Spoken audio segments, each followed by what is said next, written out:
हवा से बात करता हुआ।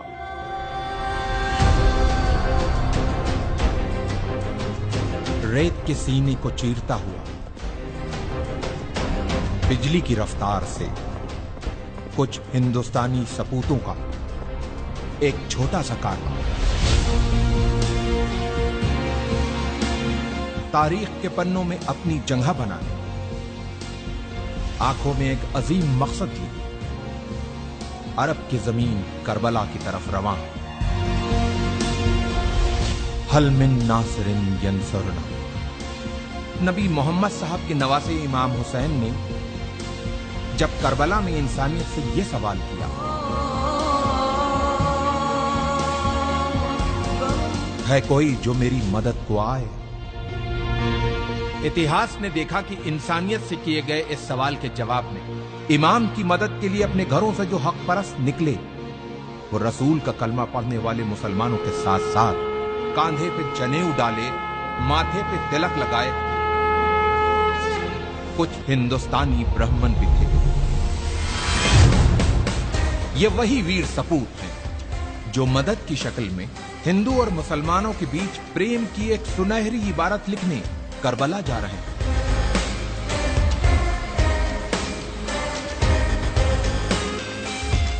जालिम बादशाह यजीद अपनी हुकूमत के नशे में चूर होके इंसानियत का चेहरा बिगाड़ देना चाहता था, लेकिन उसे यह पता था कि जब तक नबी मोहम्मद साहब के नवासे इमाम हुसैन जिंदा हैं, तब तक वो अपनी मर्जी की नहीं कर सकता। उसके इसी डर ने इमाम हुसैन को उनके परिवार के साथ करबला में घेर के उनसे अपनी हुकूमत के सामने सर झुकाने को कहा।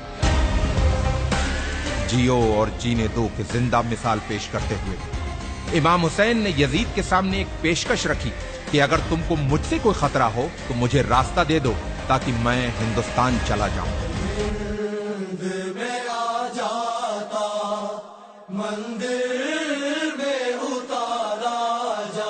इमाम को दरियाए फरात के किनारे घेर लिया गया, उनके बच्चों और औरतों पर पानी बंद कर दिया गया। यह सब जुल्म यजीद के खत मिलने के बाद इब्ने जियाद ने इमाम हुसैन पे किए। इमाम की तरफ से भी खत लिखे गए। कहते हैं कि लोग मुसीबत में अपनों को याद करते हैं या फिर मुसीबत में जो साथ दे वही अपना होता है। इमाम हुसैन ने अपने बचपन के दोस्त हबीब को खत लिखकर मदद को बुलाया और दूसरा खत करबला से दूर, बहुत दूर भारत के एक हिंदू राजा के नाम लिखा गया। इमाम हुसैन के बेटे अली इब्ने हुसैन ने अपने भाई भारत के राजा समुद्रगुप्त के नाम लिखा था। यह खत सुनने में अटपटा लगने वाले इस रिश्ते का इतिहास गवाह है। लगभग 1400 साल पहले की बात है। ईरान के बादशाह जो पारसी मजहब से थे, उनकी दो बेटियां थी, मेहरबानो और शहरबानो।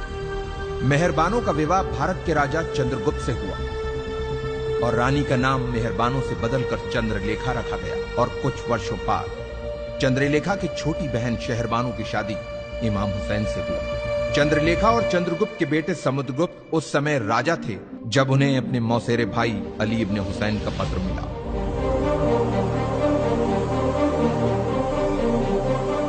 राजा समुद्रगुप्त ने जल्द ही वीर सैनिकों की एक टुकड़ी तैयार करके उसे करबला की तरफ रवाना किया। इन वीर सैनिकों के सरदार का नाम रेहबदत था, जो एक मोहियाल ब्राह्मण थे। अफसोस, जब रेहबदत अपनी सेना के साथ करबला पहुंचे तो इमाम हुसैन को शहीद किया जा चुका था।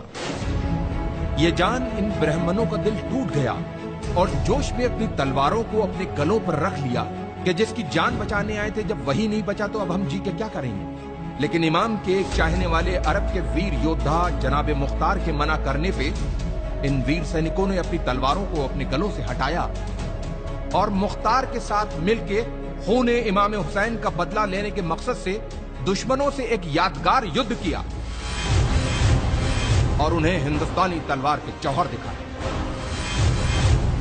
इन वीर सैनिकों ने करबला में जहां पड़ाव डाला था, उस जगह को हिंदिया कहते हैं, जो जगह आज भी उसी नाम से मौजूद है। इन ब्राह्मणों में से कुछ करबला में वीर गति को प्राप्त हुए, कुछ वहीं बस गए और कुछ अपने देश भारत चले आए।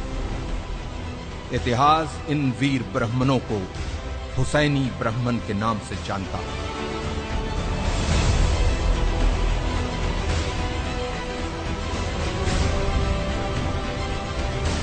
तारीख के पन्नों में दबी हिंदुस्तान और इराक की इस महान कहानी को हमारे लाखों सलाम।